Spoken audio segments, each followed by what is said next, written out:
seated.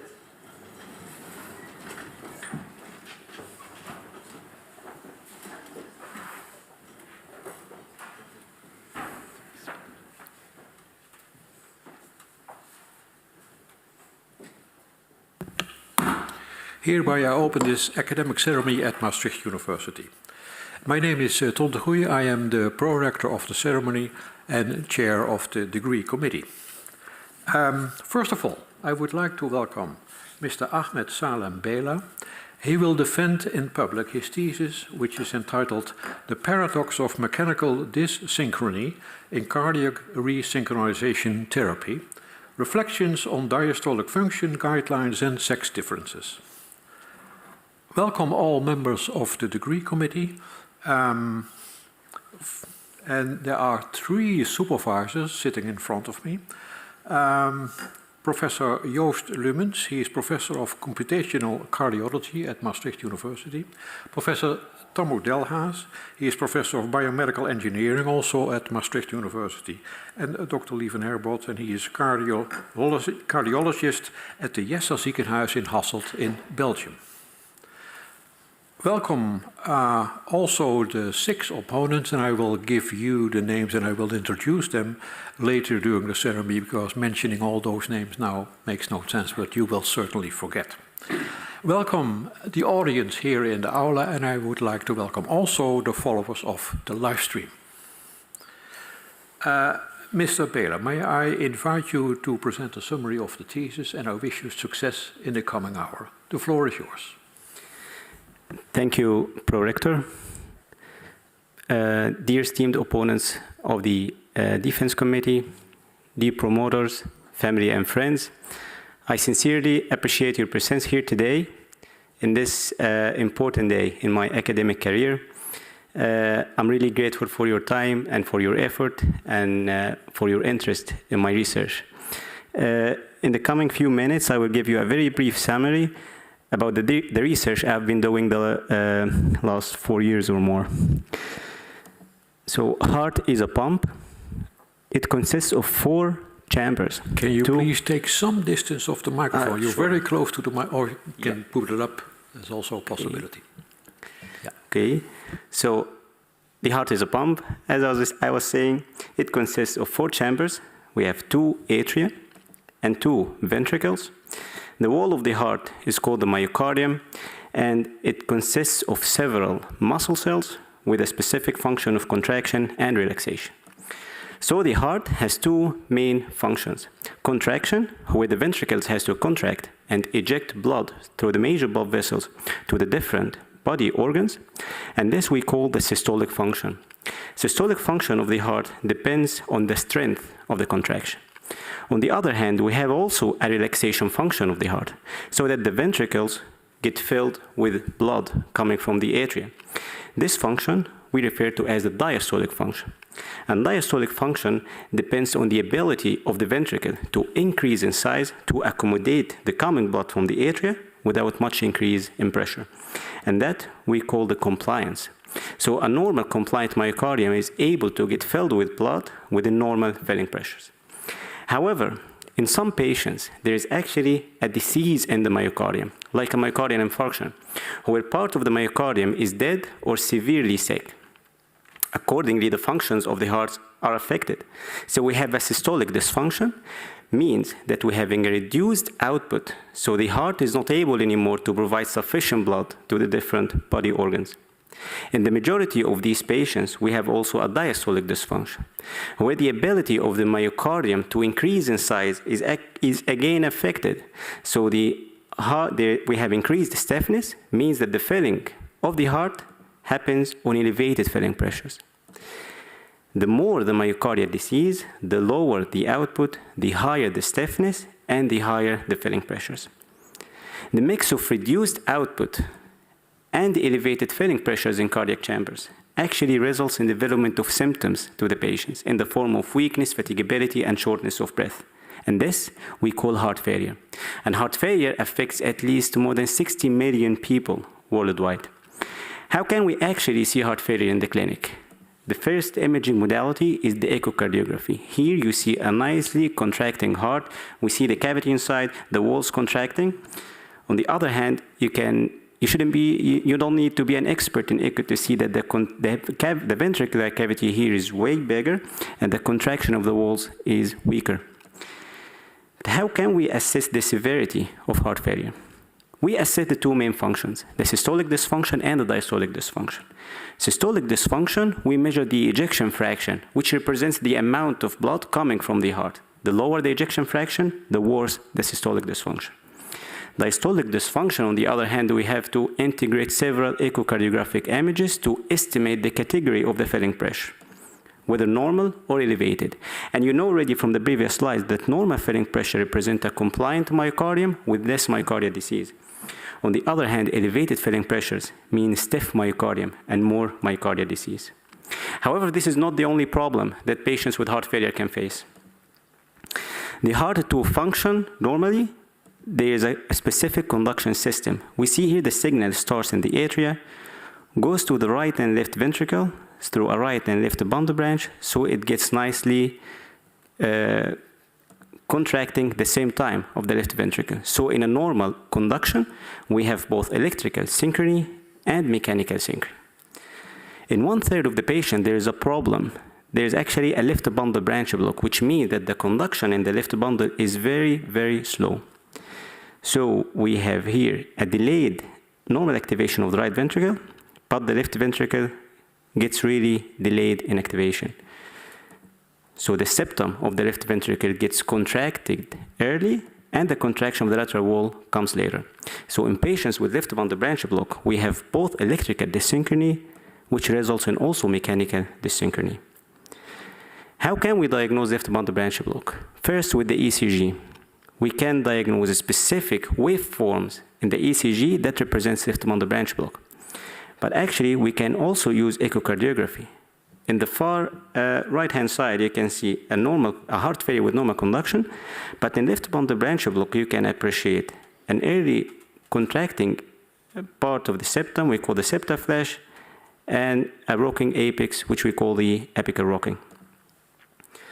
Although both ECG and echocardiography can diagnose left bundle branch block, however, the ECG represents mainly the electrical dyssynchrony, while echocardiography represents both electrical dyssynchrony and mechanical dyssynchrony. Regardless of the tool of the assessment, patients with left bundle branch block have poor outcome to pharmacological treatment compared to patients with normal conduction. Is there any treatment for these patients? Cardiac resynchronization therapy. This is a device that's implanted under the skin with 3 electrical leads going to 3 different cardiac chambers. The first lead actually sensing the electrical activity in the atrium, gave it to the device, and then the device gives back 2 electrical signals to both ventricles so that the activation of both ventricles of the heart occurs at the same time. Is CRT effective? Heart failure patients with conduction delay actually go worse with time without specific treatment. With a successful CRT, the majority of patients got improved. Some of them get stabilized, or actually some of them actually are not changed. So the response to CRT is variable.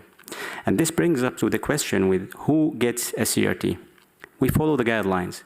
We have 2 major organizations, the European and the American Society of Cardiology, who actually publish different forms of guideline editions across across several different years.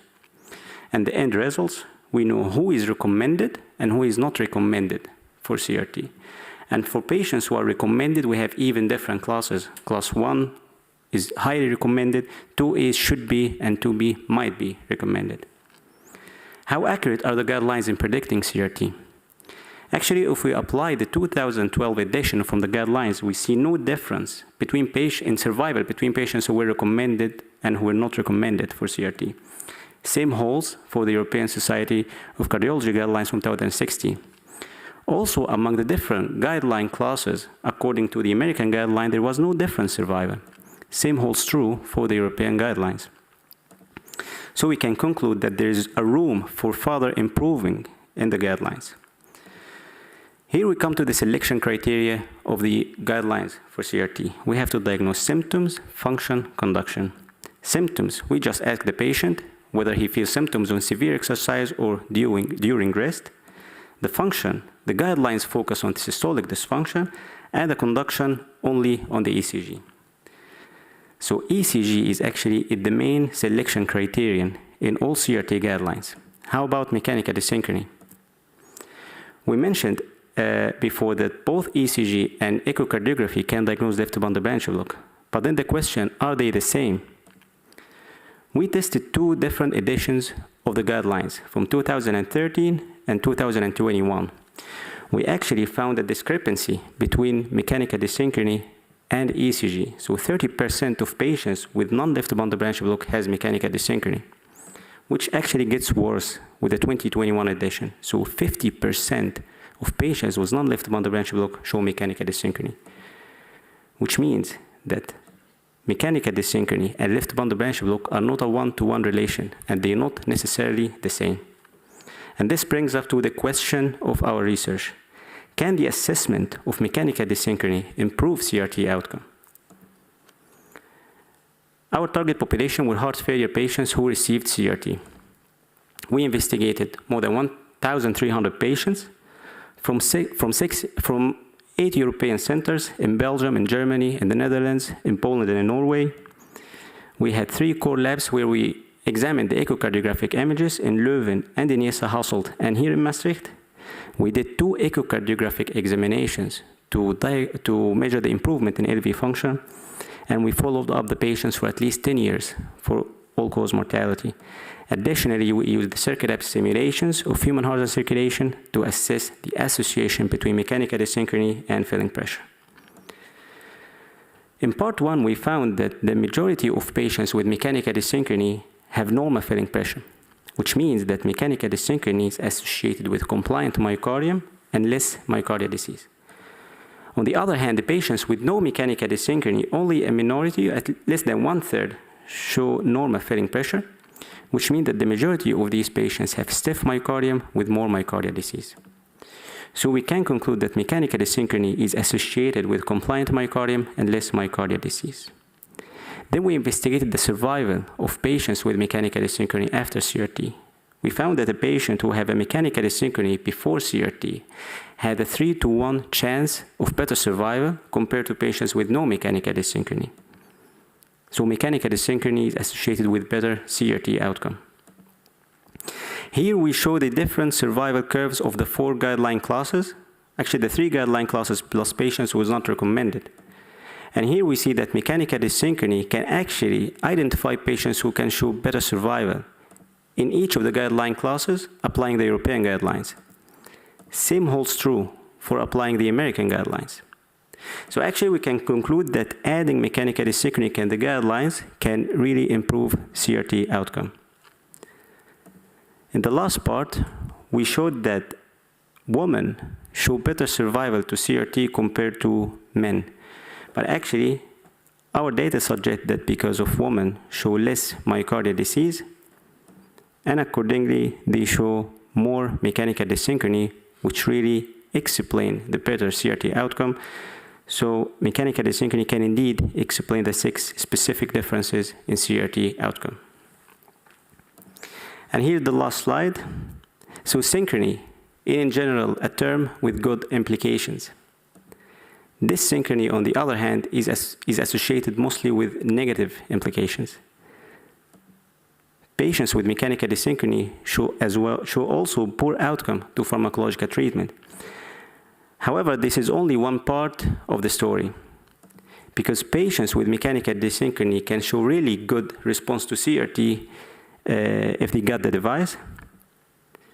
Adding mechanical dyssynchrony to the guidelines can really improve its accuracy, and the presence of mechanical dyssynchrony in patients with conduction delay reflects a compliant myocardium with less myocardial disease. And this is actually the other part of the story. And this explains the paradox of the mechanical dyssynchrony. And now I give the word back to Pro-Rector. Thank you very much for a clear summary of your thesis, Mr. Beela. The opposition will be opened by the chair of the assessment committee, Professor Dominique Lins. He is Professor of Comprehensive Atrial Fibrillation Management at Maastricht University and affiliated with the Maastricht University Medical Center Plus. Professor Lins. Dear candidate, at first, congratulations for this very nice thesis. So I think looking at this, I can just imagine how much work it is to write all the manuscripts together. Most of them have been published also in impact journals. I think this, really a success. So congratulations to you, and of course also to your family also sitting there. You also actually contribute significantly to this manuscript, sure. So, but now to the questions. So you talked a lot about the mechanical dyssynchrony, but at the same time, you also talked, for example, about filling pressures, compliance.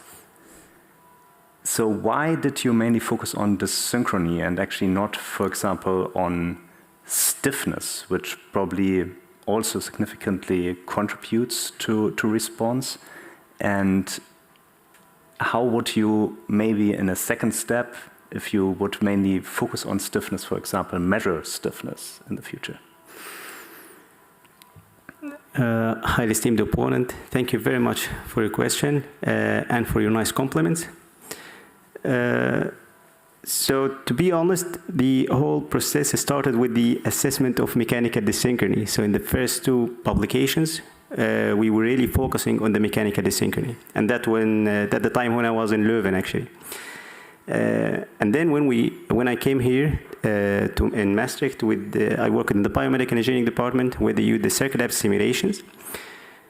It started with just an observation that we see patients who show mechanical dyssynchrony, they show actually impaired early relaxation on echocardiography, and that was a clinical observation. But with the circuit depth simulations, we could actually, not me, but my colleagues in the department, they could simulate different degrees of stiffness and reduce contractility so that we can really have an insight on the mechanistic interactions between mechanical dyssynchrony and filling pressure. So why we started with mechanical dyssynchrony investigation, I would say that's a chronological coincidence, nothing more. But later, the second part of your question is measuring the stiffness. In my thesis, we focus only on echocardiographic estimation, which I would say this is the routine clinical practice because it's very unlikely to send a patient who comes for a diastolic dysfunction assessment to the cath lab for the filling pressures. However, I know that there's a non-invasive tool on the way involving left atrial strain, but also involving computer simulations that could actually give a good estimate for the filling pressure. Also, with the addition of echocardiography, so it integrates modeling, computer simulations, but also left atrial strain data, echocardiographic data, which can give actually better results, I would say, but that could be for the next step. So potentially then also adding actually the other measures on top to the synchrony, okay? When we think about the synchrony, when we think about left atrial pressure, which we can measure, we mainly focus on factors which we know. Artificial intelligence. So do you actually think that artificial intelligence in the future might identify other parts of the images derived by echo, for example, or also in the pressure curves, etc., which might even further improve patient selection, or do you actually think that this is where we are and where we stay? No, I actually believe it will play an important role in this field, but it will be always to a certain limit. For example, because also we did some strains in this thesis, and you have for some from some vendors from echocardiography, a full automatic process. So you can just click a button, for example, in QLab or TomTech, and it gives you the strain, the ejection fraction, the volumes, even the strain, the regional strain, all in one button. But I never trusted them, and I believe that's a common practice, that we have to always go step by step and check the tracking and everything. And same, I would say, for the filling pressure estimation. I believe there will be a tool coming for elevating filling pressures, but we will not buy it that easily, I would say. We have to always going back after it and revise it. Okay. At the moment, it's still dependent on, for example, echo. Echo is performed in rest, so the patient is not exercising, for example. Of course, you can do exercise tests, but I think most of them are normally not performed under exercise. If you think about wearables, for example, so patients might actually in the future just wear those wearables. Do you think that there might be a signal in those wearables which might incorporate some of the hemodynamic information? Yes. Which one is it? Did you mean which wearable or? Yeah, from the wearables. So not actually a brand of wearables, but more actually what kind of signal do you think might help there in the future? Well, I'm not sure actually. Yeah, I'm not sure which one, but I believe we can get nice wearables, especially during exercise.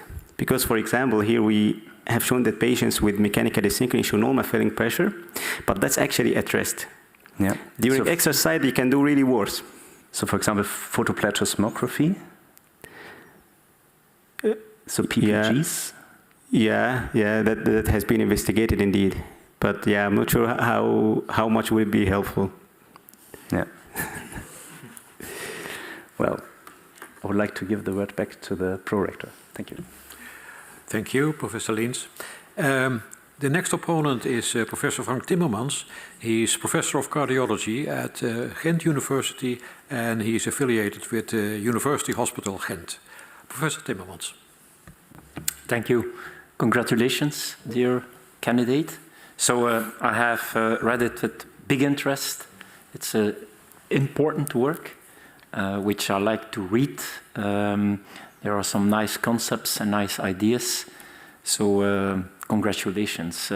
This does not mean I have many questions, because it's only based on questions that people move on, I would say. The first one is regarding the interesting data on the female sex and reverse remodeling. There was a p-value, page 133, which you say 0.06 is not significant. Well, if I see this is a hint towards much more information. Let's say I would be a reviewer and say, well, you have to do your best and try to get it below 0.5, and you say it's significant. Why do you think that still there would be a significant association between female gender and reverse remodeling? Because you neglected this. This is a difficult question. Yeah, I esteemed the point. Thank you very much for your compliments and also for your question. To be honest, I to a great extent agree with your suggestion, because if I would say that men and women are completely the same, that's not true. They are completely different also in terms of other things. If we went away from echocardiography on hormones and everything, there's a lot going on.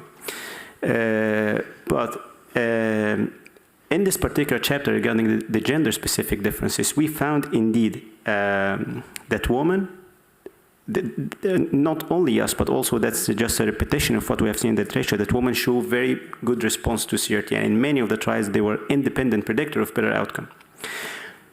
The investigation of the role of mechanical dyssynchrony has really not that much investigated, but we found an association between female gender and mechanical dyssynchrony that was highly significant. And at least that could explain part of it. So my answer that it could explain part, but not everything. I believe there's much more factors that has to play a role on it, and that explains the 0.06, because that's not everything. But for the part that explained the association between female gender, mechanical dyssynchrony, also if we added ischemic etiology of heart failure with it, then this triangle could really explain part of it, but not everything. And that mainly explains the p-value that just on the verge. Do you think, I would give you a hint, it has to do with the fact that you used dyssynchrony as a binary variable first, and secondly, that also the remodeling is a continuum? So you used subtle flash, yes or no, but there is a continuum. This could be one of the reasons. Maybe if you would have put the marks much higher at the reverse remodeling at 20%, all of a sudden the p-value would go incredibly down, I think. I think it has to do probably with the cutoffs and with the continuum. That's my suggestion. But yeah, it's difficult, very tough to study. Second question is very interesting, is the elevated left atrial pressure data in left bundle branch block. Do you think it would add something or even incremental value compared to the staged classification that we have been publishing and on which one of the papers you're a co-author, that you think, well, I think it will be better or it will provide incremental value regarding prediction of reverse remodeling? Yes, I believe it will be indeed for incremental value, and this, I believe we touched also this part in the very first chapter where, no, maybe in the second chapter, where we added mechanical asynchrony to the normal left atrial pressure. These patients showed really very good response to the other three combinations. And on the other hand, raised filling pressure with increased stiffness or high left atrial pressure, they were the worst group. So yeah, short answer, I would believe indeed it would add something to it. But I was wondering if I can go back to the previous question, because I have one remark about that. So the first two papers that we published, we indeed used a cutoff value for a reverse remodeling of 15%. This, yeah, so as we proceed in research, we learn more and more. I wouldn't use a cutoff value again. So in the next three chapters, we use the continuum variable for the reverse remodeling, because 15% is a response, 14 is a response, 10 is also a response. Maybe not the same degree, but it's variable. So this is indeed a very important mark. Thank you. Left atrial pressure data, why didn't you consider, because if I was looking at the table, so patients with left bundle branch block and normal left atrial pressure, they have, in fact, on average, a left atrial volume index about 30, which is almost normal. So I would think they can't have high pressures if you have a normal. So why didn't you include this into your multivariate analysis? Because it was lacking. Was there some various inflation factor which was too high? Or why didn't you consider this? Because I think it will work very well in those patients. If you have a small atrium, which is the big sensor of what's happening regarding systole, diastole, and dyssynchrony, I would use LAVI, much more easy to assess. Yeah, I totally agree. We didn't include it in the multivariable analysis. Also, there's some studies that actually showed that it could be indeed independent variable. But yeah, I would say our argument in this would be that we use the normal left atrial pressure, yes, no, and left atrial volume is part of it. So we said, okay, that left atrial pressure categorization maybe be, let's say, a more wide picture of it. Yes. But it would be interesting to add it indeed. And then the last question, do you believe that we see patients with small septal flash, we see very small septal flash, and that maybe those patients, they had some dyssynchrony, but we didn't include them into your data because they didn't get to the limit and which strain can detect. So do you believe that left bundle branch block itself can remodel the LV itself and even remodel the extent of septal flash itself? Because which would be the fundament why we see some big reverse remodeling heterogeneity in many patients. So do you believe the concept of the idea that left bundle branch block remodels the LV itself, explaining why 30% of patients with DCM have left bundle branch blockade, because it's a cause of the disease in many, all combined problem. What do you think about that? Do you believe in this concept? I totally agree. I believe that left bundle branch block is in itself a pathology, I would say, and this synchronopathy could be something that really progressed with time. However, investigating this is extremely challenging because this means that you can have a patient with left bundle branch block and mechanical dyssynchrony, and you don't put a CRT for them so that you can see what's happening. So ethically or research-wise, that could be very challenging, and here comes the challenge of approving it.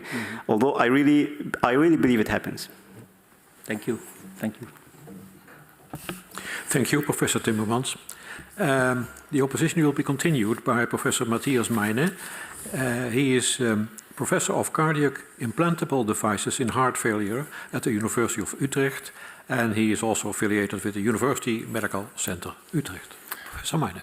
Thank you, Mr. Prorector. Dear candidate, first of all, my congratulations to this very interesting thesis. Also, my congratulations to your supervisor team and to your family. Very interesting. I enjoyed to read your thesis. When I'm coming from Utrecht to Maastricht, Maastricht is a summit of CRT, the summit of ECG diagnostic. I will ask the paronyms to bring you these ECGs. These ECGs are A from a female and B from a male patient. I saw them last week on my outpatient clinic, and I thought when I'm coming here to Maastricht, I will discuss you what do I have to do. So the patient was referred to me for a CRT because of Lummans block. So what do you think? So what do you see on this ECG with your expertise? Yeah, so to see the curious. So patient B is definitely, I would say, fulfilling the criteria of 2021 guidelines. It's really nice left bundle branch block, I would say.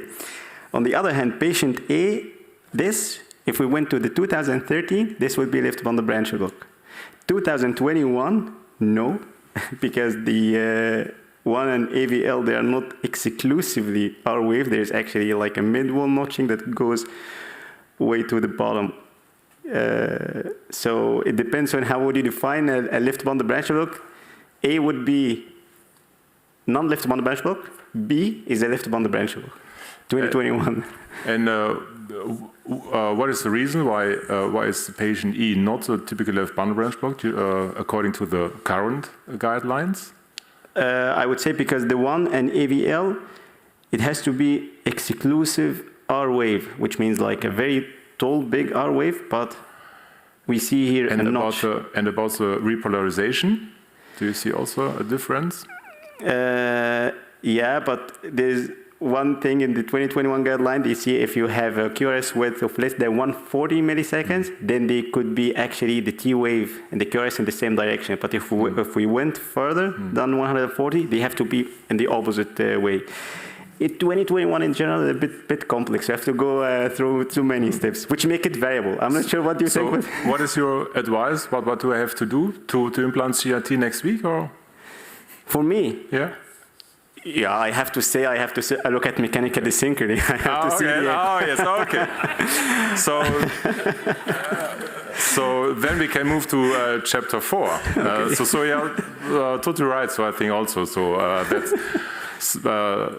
so I think in both patient echocardiography will help us to predict CRT response. And in chapter 4, we are looking for mechanical, you're looking for septal flash and apical rocking. So those are very subjective data. What are other measurements, in my opinion, perhaps better than apical rocking and septal flash to predict CRT response by echocardiography? Well, I understand the point. Thank you very much for the question. I would say that in this thesis, we actually tested a couple of, more than a couple, we tested at least 4 Dyssynchrony indices. Apical rocking and septal flash, in my opinion, are the easiest because it's only a 2dB mode. And from my personal experience, because I work in this quite some time and also with some of my friends here setting, it has a steep learning curve. So you can really see it. But I have to make a remark also referring to the point of Professor Timmans that the septal flash could be really small. It needs a good eye to detect what's too small. And I know there's several applications from Professor Timmans that they said we have 3 degrees of septal flash. But it still has a steep learning curve. In the doubtful cases, I would say, that we don't really see whether there is a flash on rocking with the naked eye, then we can go for the strain. We can do let's say, 18 or 16 segment strain, and we measure the myocardial work difference. We see how much work the septum does and how much work the lateral wall does. Or in some cases, we can just do strain analysis of the septum and see how the strain pattern looks like. And that's also very helpful, in my opinion. So of course, so in Utrecht, we like to measure septal rebound strain, so strain measurements, and that's also incorporated in your computer model. When we are when I was looking on page 79, figure 2, I was surprised about the low responder rate in a class 1 indication, 79, figure 2. Yeah. So when there was a class 1 indication, a typical left bundle branch block, only 65% response to CRT, and when CRT was not recommended, you have a responder rate of about 40%. What was the reason for the high responder rate in the non-recommending the class 3 indication? So I would like actually to take this question into two parts. Why do we have a 65% responder in class 1 only? That we have seen a lot. Although we have different classes, but I would refer to the class 1 page. So we tested here 4 versions of the guidelines. Patients with class 1 represent at least 2/3 of all patients who got a CRT. So really, practitioners focus on class 1 indications. So a 65% respond with a 15% cutoff value, that we have seen a lot. On the other hand, the CRT not recommended, 40%, that actually takes us back to why these patients are not recommended, which I would say really a bit not related reasons at all to remodeling. So for example, 35% is the cutoff value. These patients who have a 37%. It doesn't make sense in my opinion. Also the NIHA class, for example, we have a NIHA class 2, the minimum. If we have a patient with a NIHA class 1 or something who is really with severe exercise, he's not recommended if you apply the guidelines, then he falls there. Although these patients can have a QRS complex 170 milliseconds, and of course you expect a response in these patients. But because we go with the threshold, then they fall out of the scope of the guidelines. Right. I am satisfied with your answers, and I will give back the word to the prorector. Thank you, Professor Mina. The next opponent is Dr. Justin Lummans. He is Associate Professor of Cardiology at Maastricht University Medical Center Plus. Dear candidates, also congratulations with very interesting work to you and your supervisors and your family and friends.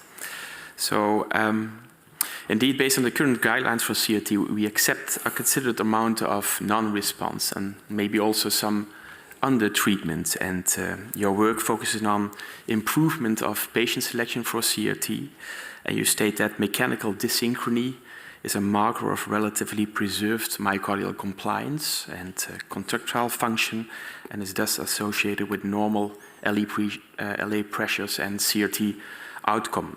And we see in your papers that there's a clear correlation between electrical typical left bundle branch block and mechanical dyssynchrony, but it's not the same. And if you go to figure 5 on page 117, and I believe you also showed this picture in your presentation, I think it's very interesting depending on which definition of left bundle branch block you take from the guidelines. There's more or less disagreement between mechanical and electrical dyssynchrony definitions. And this is based on the definition of left bundle branch block. Now my question is, now we use ECG for the definition of electrical dyssynchrony, and we saw you having a long discussion with Professor Mina on 2 ECGs. My question is, what would happen if we would more accurately measure electrical dyssynchrony? For instance, we could do invasive measurements of typical proximal left bundle branch block or not. That's very accurate. Or there are also non-invasive tools. Maybe you know the ultra-high-frequency ECG tool, which is also used in your department for assessment of electrical dyssynchrony, may be better than the ECG. What would this figure and this disagreement be when we would use more accurate electrical dyssynchrony measures? Yep. Esteemed opponent, thank you very much for your kind compliments and for your question. So if I take the last part of your question about the novel tools, let's say that are electrically related, or they can add something, I believe to some extent, yes. There's one paper that just came out from our colleagues in Prague, I would say, that use the high-frequency ECG signals indeed, and in part of this data, we have also assessed myself the mechanical dyssynchrony by echo. There was actually a good agreement between them. So maybe if we went beyond the conventional 12-lead ECG, that could improve, I would say, the response rate or the association with remodeling. But I'm also wondering how would this also explain what happens in the mechanics, because we still, based on the electrical signals, I'm not sure if it can fully, let's say, say something about the condition of the myocardium itself. For example, about the degree of stiffness, which we have shown in our data, that assessing mechanical dyssynchrony could be a nice package because it also tells you something about the filling pressure. Whether this could be represented by electrical tools, at least the one that we have right now, I think that would be challenging. Yeah, unless there would be an evidence supporting this, but reflecting the tissue properties or the myocardial properties could be difficult with electricity unless it goes with the extreme. For example, we see a clear Q waves everywhere in the ECG. That's a myocardial infarction will have a problem. But with the addition of white Paris complex, that could be challenging, I would say, unless the novel tools may say something different. But could you give an estimate of how much disagreement would remain? Because now you mentioned it's more than 50%. That's unacceptable. But would it be 5% or 1 or 10? The disagreement, you mean? Yeah, between electrical and mechanical. Well, here applying the 2030, there was an agreement of 40-something%, which is moderate agreement. I think it wouldn't get better than moderate, in my opinion. I think so. But I'm not sure. And if you're right about mechanical dyssynchrony and the results of the immense CRT are perfect, if we would rewrite the guidelines, do you think left bundle branch block is still in it, or is it replaced by mechanical dyssynchrony plus QRS duration, or? Yeah, to be honest, I myself, I wouldn't dare to take ECG out of the guidelines because it's, I would say it reaches the level of a crime that you don't do an ECG for patient who come with a heart. It costs nothing. You can diagnose it from the other side of the globe if you just see it. But I would say, at least for now, but after we have randomized control trials, we have the patients of moderate QRS complex, so less than 150, for example. These patients can really benefit from mechanical dyssynchrony assessment because in our data, patients with class 2 get a CRT only with a probability of like 20% or even less. But these patients, adding mechanical dyssynchrony can give them really more chance with more than moderate accuracy of predicting their outcome. I have another question. Is that possible? Yeah. So you mentioned in your thesis that you also did some work on left bundle branch spacing, which I like also very much.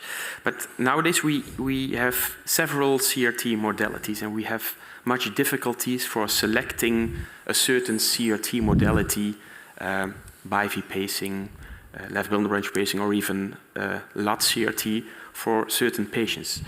Do you think your measures of mechanical dyssynchrony could help us selecting a certain CRT modality for a certain patient?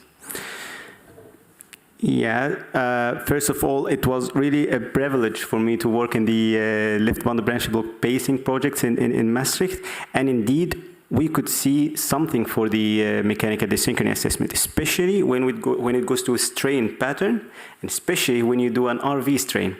Because left bundle branch block area pacing, that could be non-specific LV septal area pacing, which we don't really see RV dyssynchrony. But for example, if we went to specific left bundle branch block area pacing, in my opinion, we could see something happening in the RV, some sort of dyssynchrony.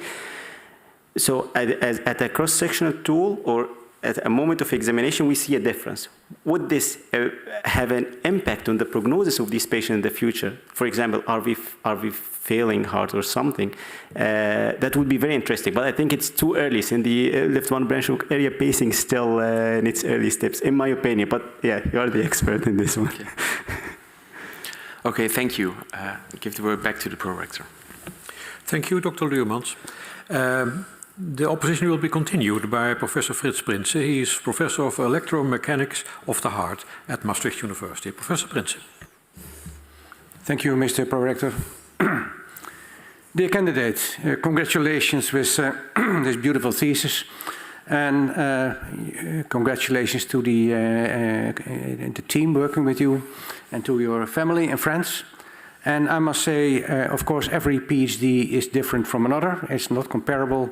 But what I really admire you is your perseverance. Your trajectory on the PhD is not just 4 years we know you here, but I met you many years ago, and I think it may be 9 years ago in Leuven, and so on. So it's like a road of 9 years towards this point. And I don't know which wise man that said that it's not about reaching the goal, but it is the road towards it. That makes it beautiful. Now, I think here you got it, and I think you have some more roads to come.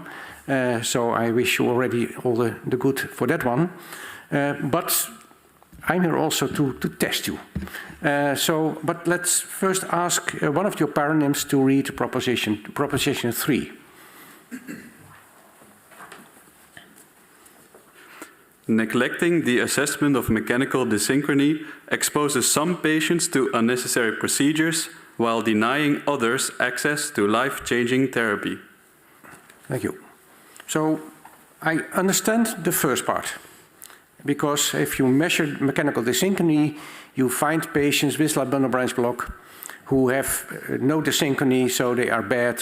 Forget about the CRT. Now let's assume that, and we discussed about the accuracy of measuring left bundle branch block, and that has its flaws, clearly. But now let's assume that that determination is correct, that you have the better electrical measure, and you see electrical dyssynchrony. But the last part, denying others access to life-changing therapy, suggests to me that just mechanical dyssynchrony without electrical dyssynchrony also exists. And my question is that correct what I think? And if so, what other abnormality would that be? Highly esteemed opponent, thank you very much for your nice words and also for your question. I have to say that the probability of having a mechanical dyssynchrony with non-electrical dyssynchrony, or to rephrase it, with a narrow QRS complex, it's very unlikely. It's very unlikely. But this actually sentence comes from the figure in the guidelines where we show that patients who are not recommended for the guidelines could respond.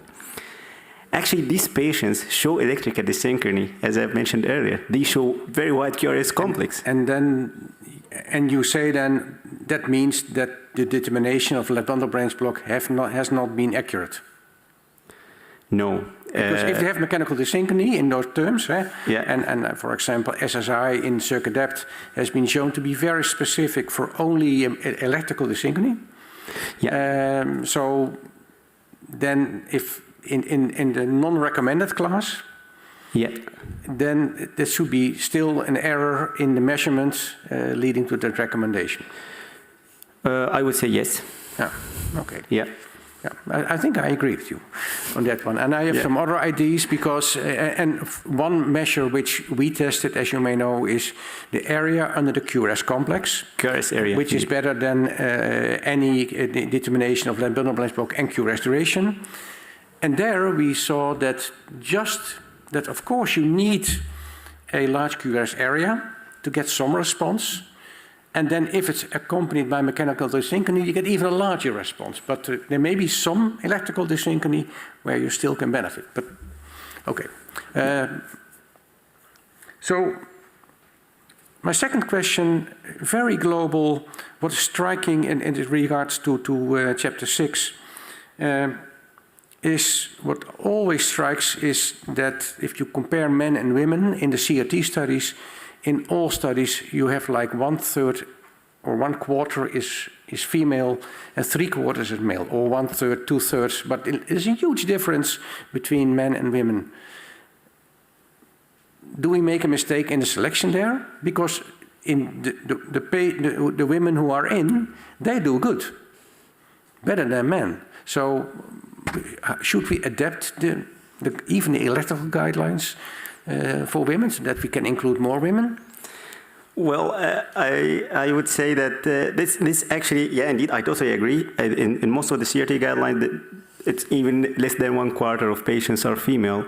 I wouldn't say that this is not something the physicians do, but with all respect to women, there's something they do wrong, because if you see about it, they say they come, in the literature, they say they present mostly with non-specific symptoms that you cannot really relate it to the need of a CRT of heart failure. I'm not sure about it, to be honest. Also, they say that women experience more complications of CRT compared to men, although, yeah, I've been not myself implanting CRTs, but I would say it's not that much to have complications from CRT at all.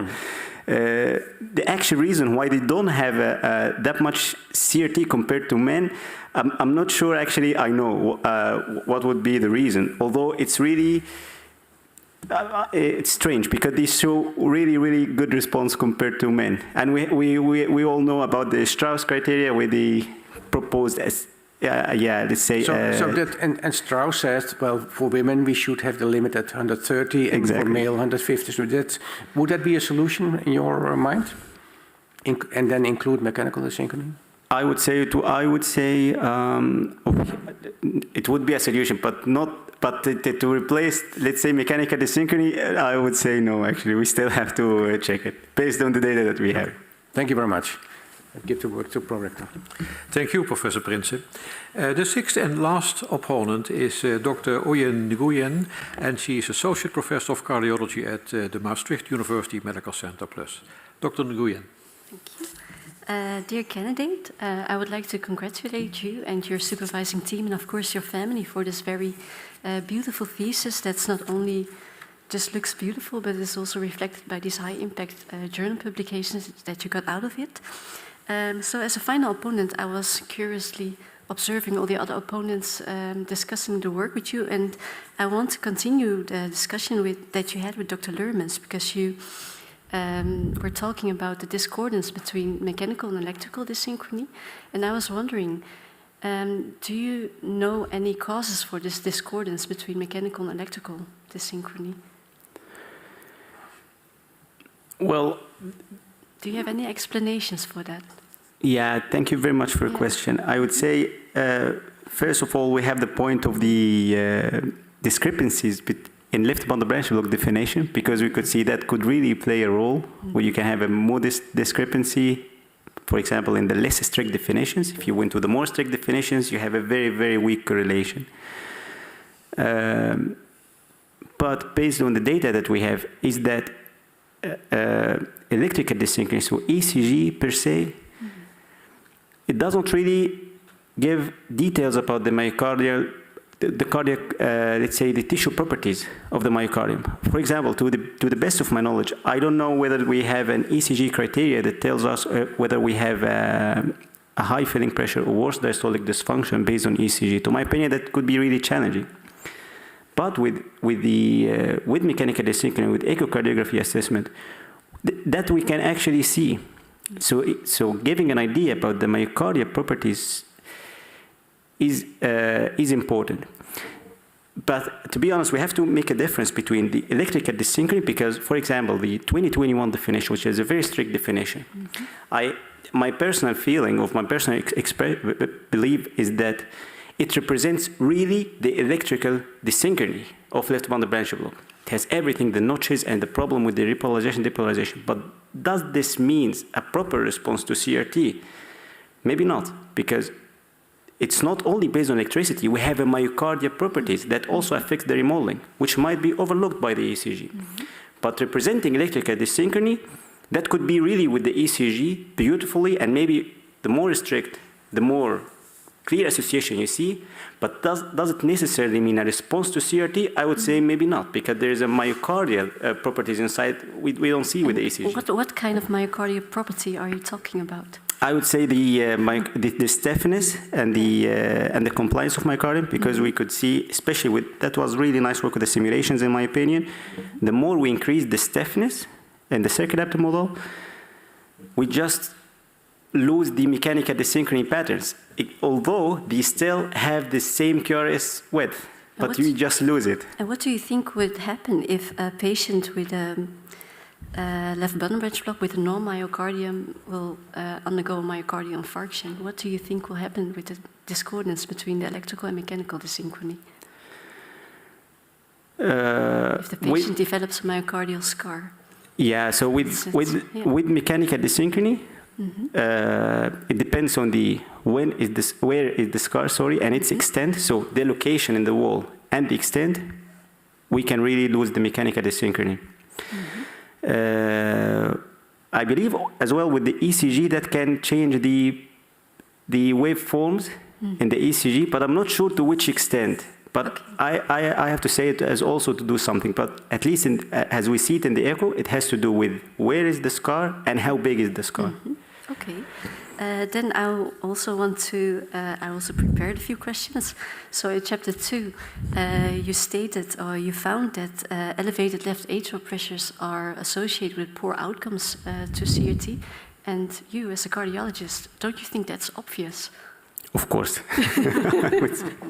I would say it's really obvious. That's true. But you know, also research, you have to find nice association that really makes sense, but nobody said it. For example, we said that high failing pressures goes hand in hand with a low mechanical dyssynchrony.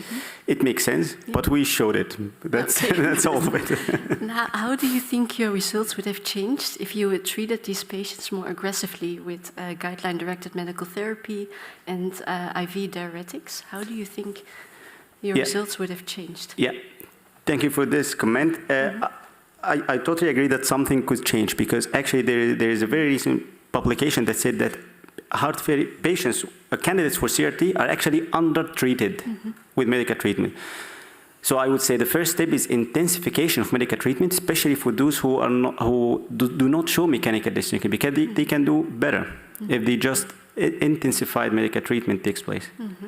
So do you think that if you can reduce this left atrial pressures, because in chapter 3 you state that there's an association between less mechanical dyssynchrony and elevated left atrial pressures. So what's the cause and what's the consequence? And what will happen to the extent of mechanical dyssynchrony if you really aggressively treat these patients with diuretics so that the left atrial pressures will reduce?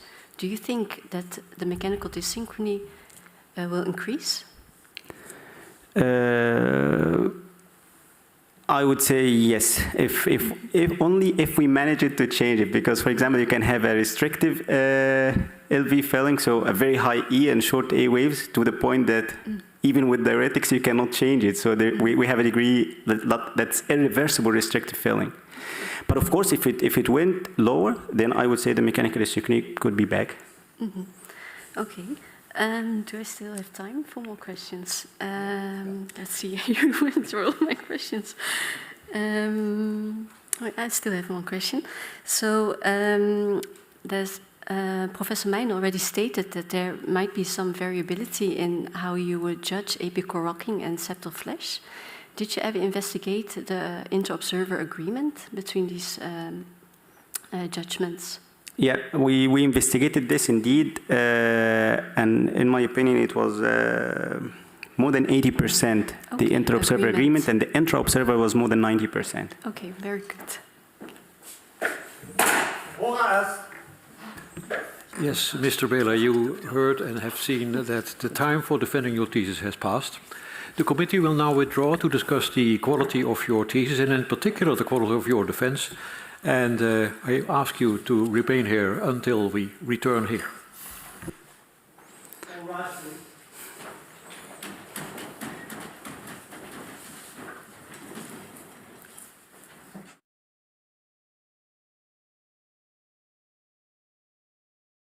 The PhD defense has now ended. The degree committee will debate the candidate's performance behind closed doors. This process usually takes about 10 minutes.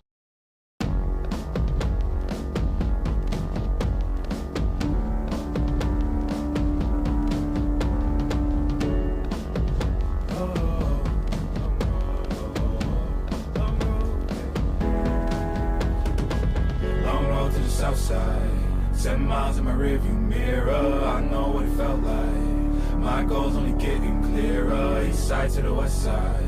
No place like home. If it's questions that you've got, go the extra mile and die.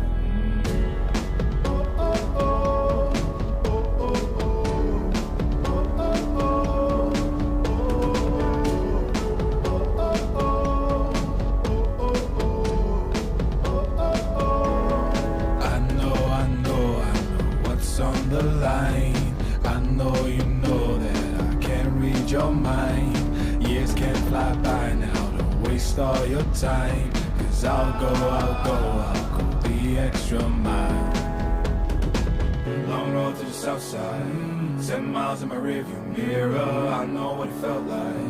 My goals only getting clearer. East side to the west side. No place like home. If it's questions that you've got, go the extra mile and die. On the dash, got my laces tied. Long road, I don't waste no time. Break rules because fate decides. With the team and we chase the light. I make a move, fall down, shake it off. I hate to lose, bad branch, break it off. No room for negativity, praise and love. Prepare for deep part cause we're taking off. Hit the mileage, traveling so far from home. Gathering knowledge, other connections.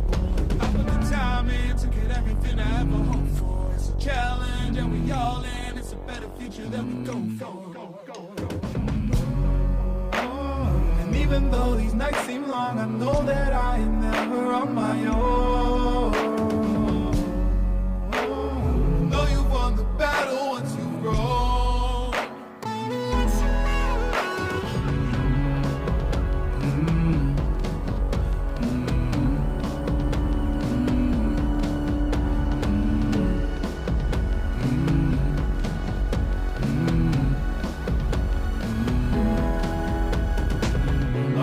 Southside, 10 miles in my rearview mirror. I know what it felt like. My goals only getting clearer. East side to the west side. No place like home. If it's questions that you've got, go the extra mile and die. Long road to the south side, 10 miles in my rearview mirror. I know what it felt like. My goals only getting clearer. East side to the west side. No place like home. If it's questions that you've got, go the extra mile and die.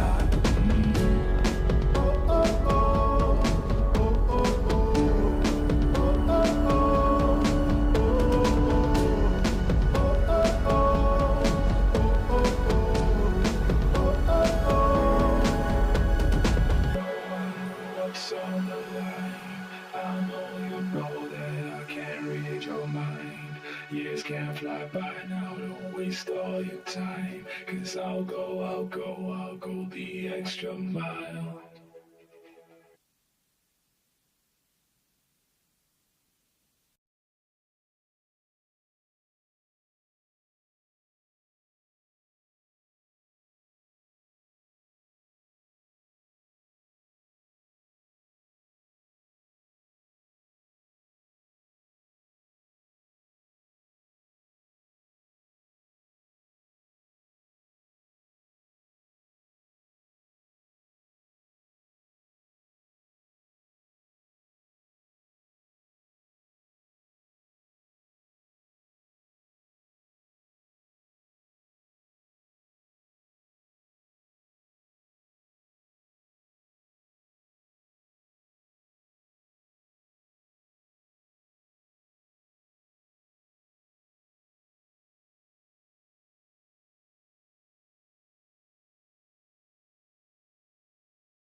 Mr.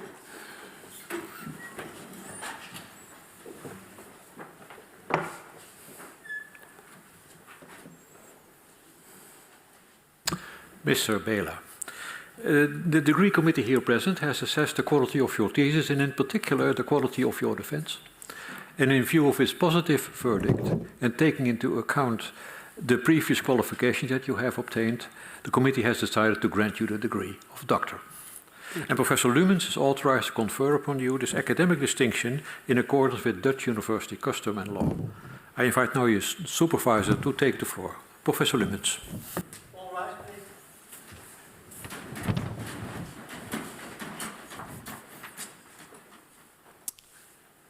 First, a question. You know that. Do you promise to work in accordance with the principles of scientific integrity at all times, to be careful and honest, transparent, independent, and responsible? I promise. Good.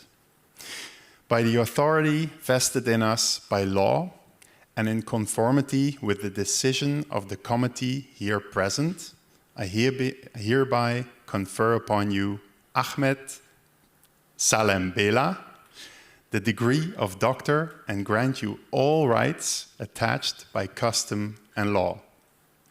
As evidence of this, I now present you with the degree certificate signed by the rector, the secretary, and the other members of the committee, and affixed with the official seal of the university.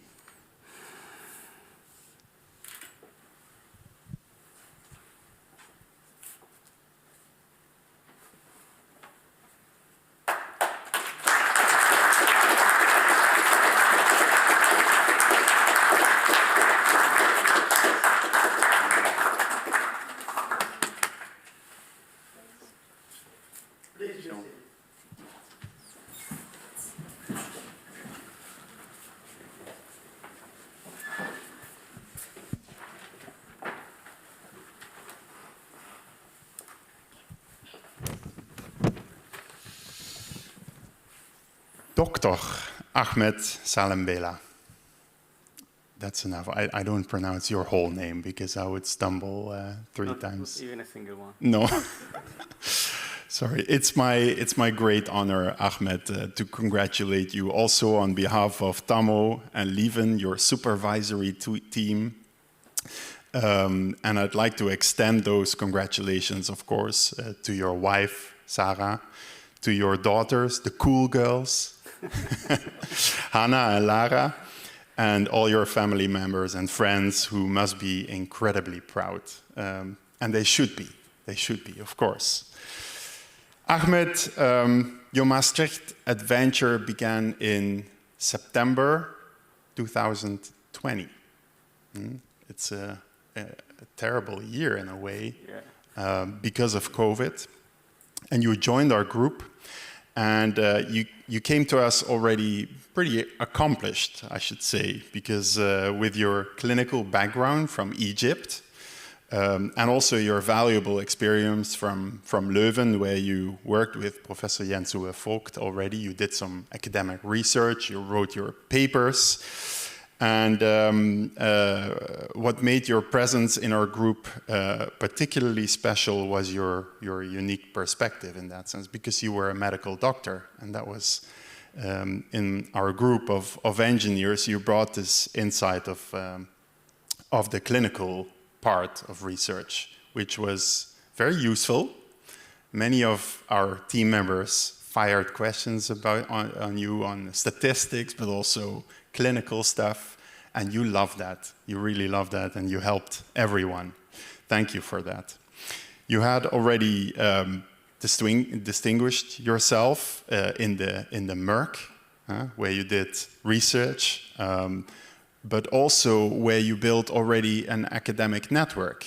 So you did that before starting your PhD already, and you made some good friends there as well. And I saw some of them present, Ahmed and Jürgen. Really nice that you were here from Leuven. And that is you as well.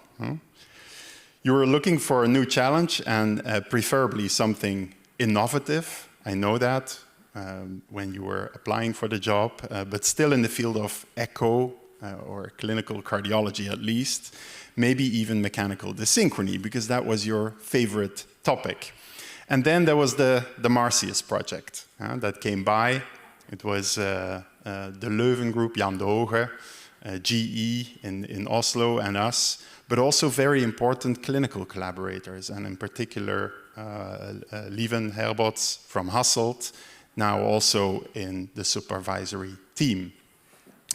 Lieven, thank you very much for being on our team of supervisors. And we haven't talked so much or seen each other so much over the past 4 years. Enough, I would say, but mostly at conferences.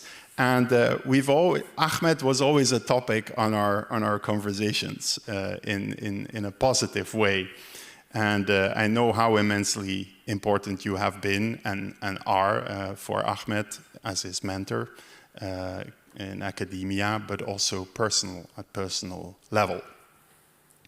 Ahmed, you jumped into this adventure, and your work between Maastricht and Jesse Hospital has been really remarkable, really bringing together clinical insights and engineering, and the research will benefit patients. I'm very confident about that. It's all in your thesis, and the people can read it, and they will appreciate it. But I take the opportunity here to say something about the circumstances in which this all has been done. It has been achieved by you, not only you, but you and your family present here as well.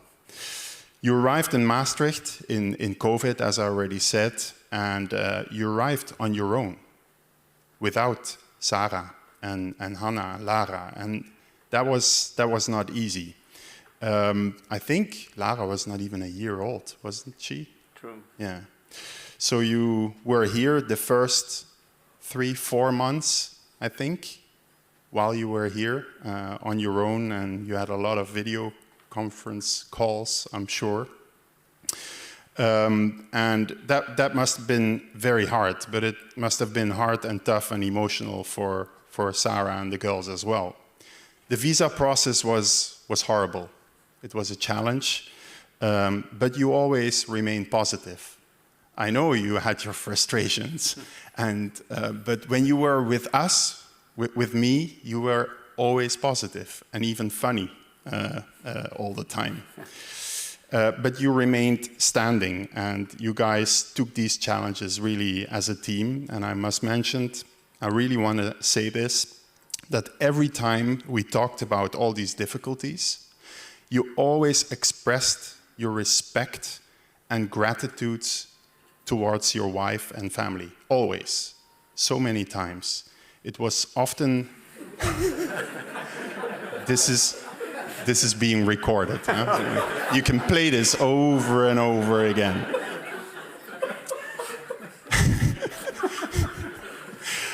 And, you know, but, Tammo, take it easy.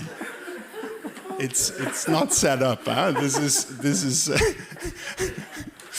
But it was often really a thin line between feeling guilt, because you mentioned that often to me, and feeling dedication to persevere and invest in the future, especially also for the kids. And your acknowledgement of Sarah's sacrifices, how she cared for the kids and has been a strong fundament for the new life in Maastricht, really reflects you as a beautiful person. Your courage to come to Maastricht makes this diploma so much more than recognition of you as an academic researcher. I speak on behalf of Tammo and Lieven and myself when I say we are incredibly proud of you and of that. You've not only conducted fantastic research, but you've also exceeded yourself. And while doing so, you've inspired others from our group and also me with your knowledge of clinical cardiology, your sense of humor, and your ability to persevere, even when it's difficult. It's time to celebrate now, and I wish you, Sarah, and the girls the brightest future ever. And Ahmed, enjoy this moment. Huh? You've more than earned this. Thanks.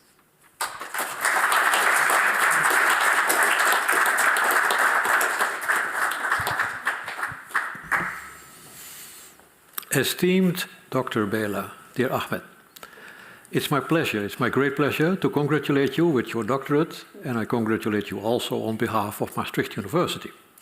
And I would like to share also some impressions of the committee with you.